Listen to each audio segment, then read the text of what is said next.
part 1 of the IELTS speaking test, you're asked about 12 general questions. These questions will be about yourself, for example, your hometown, your favorite holiday destination, what books or films you like, your family, your neighbors, and so on. To get a high band, you need to be careful with your grammar.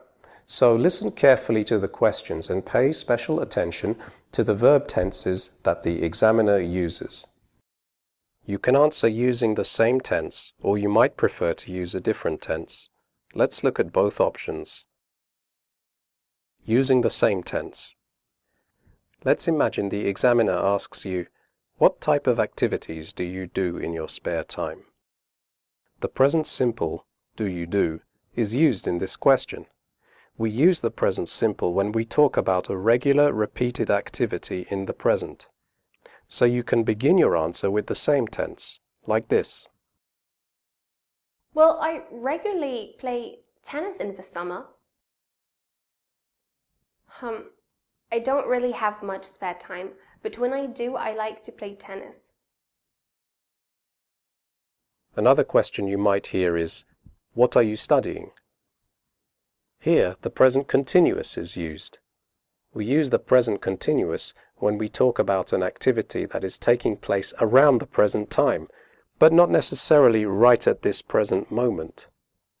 In this case, you can begin your answer in this way. Right now, I'm studying psychology. Using a different tense. You don't have to begin your answers using the same tense as in the question. If you are confident enough, you can try to use a more complex tense or structure, especially if you are aiming for a very high band. Watch this example. No, I've never met them personally, but my brother has chatted to them a few times. Did you notice how the examiner used the present simple, but the candidate began her answer with the present perfect simple? We use the present perfect simple to talk about our general experiences, things that we have done in the past without saying when we did them. The present perfect is considered to be a more complex structure, and it is typically used correctly by candidates who deserve a high band. Now watch this example. Well, I would if I had the time. Unfortunately, I'm just too busy. This time the examiner uses the present simple, but the candidate begins the answer with a second conditional structure. We often use the second conditional to talk about a hypothetical or imagined situation in the present or future.